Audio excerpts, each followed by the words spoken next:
Shalom anak-anak, bagaimana kabarnya? Pasti semua sehat kan?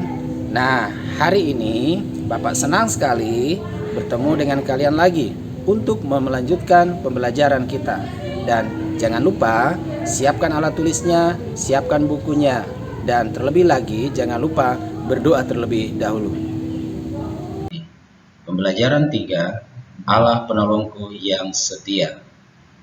Dasar Alkitab diambil dari 2 Raja-Raja 5 ayat 1 sampai 14. Nah anak-anak, sebelum kita akan lanjutkan, mari kita berdoa. Bapa di surga, hari ini kami akan belajar pendidikan agama Kristen. Kami memohon hikmat-Mu supaya dalam pembelajaran ini kami dapat memahami, kami dapat mengerti akan kebenaran firman Tuhan yang akan kami dengarkan melalui pembelajaran agama saat ini. Di dalam nama Yesus kami berdoa. Amin.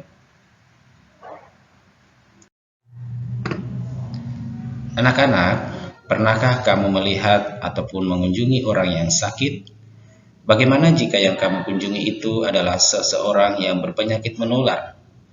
Seperti yang sekarang terjadi di negara kita di Indonesia ini, semua orang mengalami ketakutan, walaupun hanya sekedar bertemu ataupun bersalaman dengan orang lain.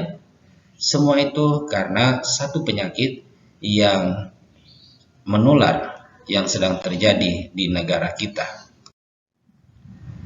Pada zaman Alkitab, ada satu penyakit yang sangat ditakuti banyak orang. Penyakit apakah itu? Ya, penyakit itu adalah penyakit kusta atau lepra. Penyakit kusta ada yang menulari orang dan tidak dapat disembuhkan, bahkan dapat mengakibatkan kematian. Tetapi ada juga yang dapat disembuhkan. Orang yang berpenyakit kusta harus dikucilkan. Anak-anak, dikucilkan itu adalah disingkirkan, atau orang yang sedang terkena penyakit kusta itu, dia harus diusir dari perkampungan ataupun dari kota di mana dia tinggal. Dan dia harus tinggal di satu tempat di mana di sana tidak ada orang-orang lain. Dan kalaupun ada orang yang bertemu dengan mereka, maka orang tersebut harus menjauh dan tidak boleh berpapasan dengan orang yang berpenyakit kusta. Naaman adalah seorang panglima tentara kerajaan Aram yang terletak di sebelah utara kerajaan Kanaan. Naaman pada saat itu dia menderita penyakit kusta. Lalu seorang perempuan Israel yang tinggal di rumahnya mengusulkan agar Naaman pergi menemui Nabi Elisa. Anak-anak, Naaman adalah seorang panglima tentara.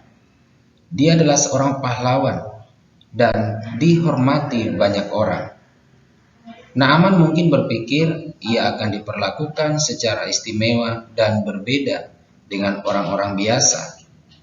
Namun ternyata Elisa hanya menyampaikan pesannya melalui seorang hambanya atau pembantunya, yaitu Gehazi.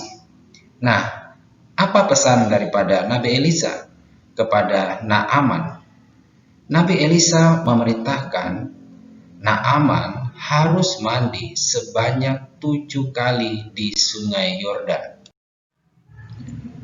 Naaman yang menerima pesan dari Nabi Elisa, dia merasa bingung dan bertanya-tanya, tidak adakah yang seharusnya Nabi Elisa lakukan? Misalnya memanggil-manggil nama Tuhan, ataupun menggerak-gerakkan tangannya, sehingga penyakitnya akan sembuh. Namun di dalam kebingungannya itu, Naaman tetap melakukan apa yang diperintahkan Nabi Elisa. Dan apa yang terjadi? Setelah Naaman melakukan perintah Nabi Elisa untuk mandi di sungai Yordan sebanyak 7 kali. Naaman pun sembuh dari penyakitnya. Nah, anak-anak, apa yang bisa kita pelajari dari kisah seorang Naaman? Naaman, walaupun seorang panglima besar dan bisa mengalahkan banyak musuhnya, ternyata dia tidak mampu untuk menyembuhkan penyakitnya sendiri. Hanya satu yang bisa menyembuhkan penyakitnya. Siapakah satu-satunya orang yang bisa menyembuhkan penyakit Naaman? Dia adalah Allah. Ya, Allah pencipta langit dan bumi, pencipta manusia. Dialah satu-satunya yang dapat menyembuhkan segala macam penyakit yang ada di dalam kehidupan manusia. Asal manusia mau menuruti segala perintah Allah. Nah, anak-anak, demikianlah pembelajaran kita pada hari ini. Mari kita berdoa. Bapa di surga, terima kasih untuk pembelajaran kami hari ini. Kiranya pembelajaran ini dapat menjadi berkat buat kami. Hamba berdoa, Tuhan akan memberkati bagi semua anak-anak kelas 4 yang sedang belajar di rumah mereka masing-masing. Berkati juga kedua orang tua mereka. Dalam nama Yesus kami berdoa. Amin. Nah, anak-anak, demikianlah pertemuan kita di dalam pembelajaran ini. Kiranya anak-anak semua tetap menjaga kebersihan, selalu memakai masker, dan jangan lupa selalu berdoa menuruti segala perintah Tuhan, baik melalui orang tua, melalui teman-teman, melalui guru-guru, dan melalui siapapun juga. Terima kasih, Tuhan memberkati.